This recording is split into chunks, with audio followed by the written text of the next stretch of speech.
పెసలతో సున్నుండలు మీరు కూడా చేస్తారా? ఎప్పుడు చేయకపోతే ఒకసారి ట్రై చేయండి, సూపర్ టేస్ట్ ఉంటాయి. పిల్లలకైనా పెద్దలకైనా మంచి బలమైన లడ్డు కూడా ఇది. చేయటం నిమిషాల పనే, కానీ 15 నుంచి 20 రోజులు చక్కగా నిల్వ చేసుకోవచ్చు. సో మరి ఎక్కువ లేట్ చేయకుండా రెసిపీ స్టార్ట్ చేసేస్తాను. ఇక్కడ నేను ఈ కప్పుతో 1 కప్పు పెసలు తీసుకుంటున్నాను.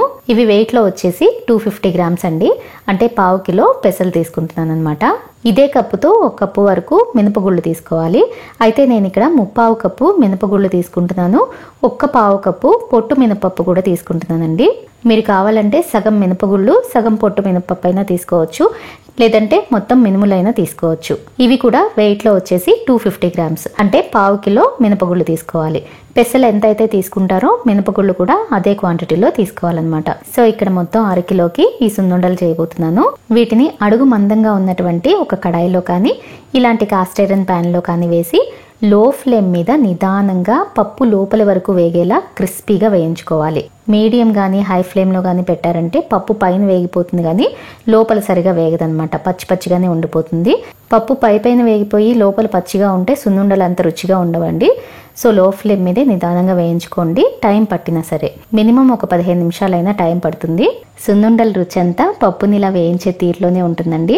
పప్పు లోపలి వరకు సరిగా వేగలేదంటే కనుక సున్నుండ రుచే మారిపోతుంది.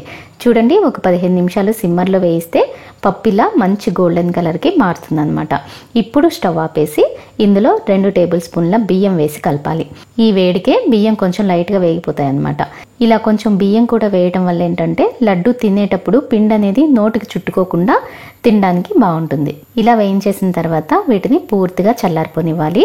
పూర్తిగా చల్లారిపోయిన తర్వాత ఒక మిక్సీ జార్లో వేసి మెత్తగా పిండి చేసుకోవాలి.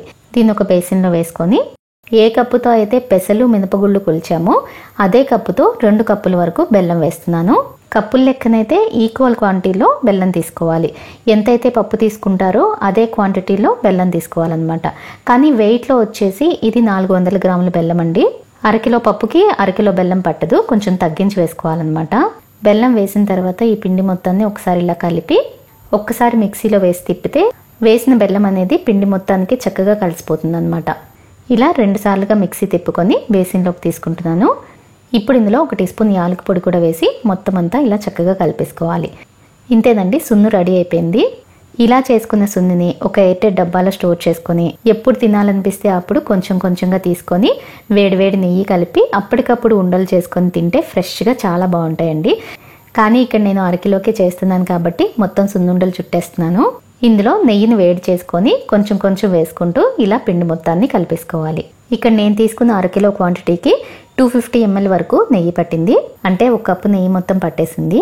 మొత్తం అంతా ఇలా చక్కగా కలిపేసిన తర్వాత మీకు నచ్చిన సైజులో ఇలా సున్నుండలు చుట్టేసుకోవటమే. టేస్ట్ అయితే చాలా బాగుంటాయండి. పిల్లల స్కూల్కి స్నాక్స్ బాక్స్లో అయినా పెట్టచ్చు, లేదంటే స్కూల్ నుంచి వచ్చిన తర్వాత అయినా రోజుకు 1 లడ్డు పిల్లలకి ఇస్తూ ఉంటే మంచి బలంగా ఎనర్జెటిక్గా ఉంటారు.